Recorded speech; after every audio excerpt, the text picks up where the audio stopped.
Bonjour tout le monde. Aujourd'hui, j'ai une leçon du conditionnel passé. Donc, en anglais, le conditionnel passé, ça veut dire would have. What would have happened. Alors, tout d'abord, sa formation est très similaire au passé composé et au plus que parfait parce que c'est un temps composé avec deux parties. Comme normal, la première partie, c'est le verbe être ou avoir. Et vous choisissez être ou avoir de la même façon que d'habitude. Être, c'est Mrs. Dr. Vandertramp et les verbes réfléchis. Avoir, c'est tous les autres. Mais être ou avoir est conjugué au conditionnel. Donc, les choix, sont or pour avoir et ser pour être avec les terminaisons du conditionnel. AIS, AIS, AIT, IONS, IEZ, AIENT. Donc, ça, c'est la première partie.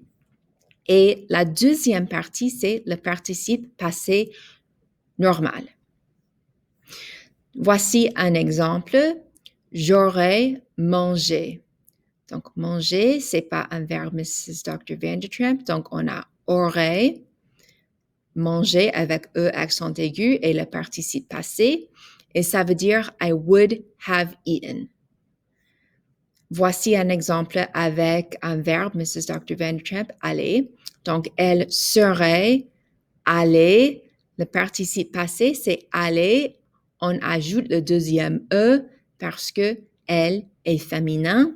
Et ça veut dire she would have gone. Donc, voici des exemples un peu plus complexes. D'abord, je n'aurais pas pris. I wouldn't have taken. Je veux que vous remarquiez le ne pas, c'est autour d'avoir ou être, et le participe passé, c'est après. Deuxième, elle ne serait pas sortie. Voici un autre négatif. C'est un verbe conjugué avec être. C'est pourquoi il y a un E ici avec elle.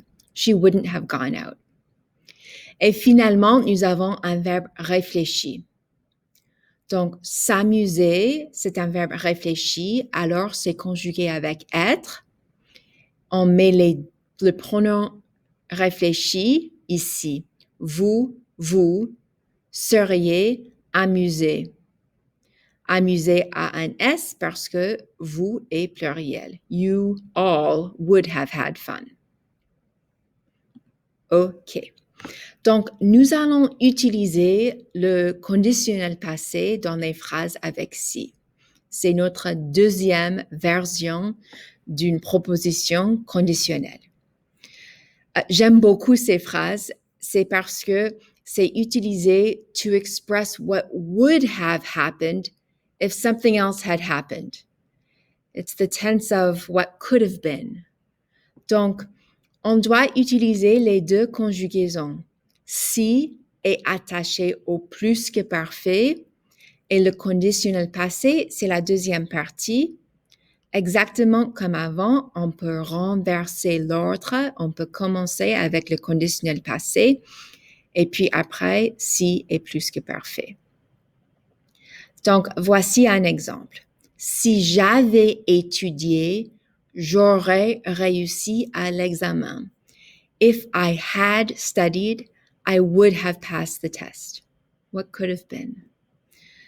Notez ici, avec le si, c'est le plus que parfait. Donc, c'est deux parties, mais c'est conjugué à l'imparfait ici et les deux parties avec le conditionnel là. Ce sont les temps similaires, mais la conjugaison du verbe auxiliaire, c'est l'important. Voici deux exemples de plus. Premier, si nous étions allés à la fête, nous nous serions amusés. If we had gone to the party, we would have had fun. What could have been? Donc, nous avons un verbe ici, aller, conjugué avec être, avec le S. Si nous étions allés, nous serions amusés. C'est un verbe réfléchi. We would have had fun. Deuxième exemple, il se serait tombé s'il n'avait pas vu le trou. They would have fallen if they hadn't seen the hole. Ici, nous commençons avec le conditionnel passé et après, on a si et le plus que parfait. OK. Voici votre pratique et c'est ça que vous allez poster pour moi dans Schoology. Donc, il y a 5 phrases ici. Faites attention où se trouve le si. Après le si, vous allez conjuguer au plus que parfait. Et à l'autre côté, vous allez conjuguer au conditionnel passé. Écrivez toute la phrase complète. Très bien et au revoir, bonne journée.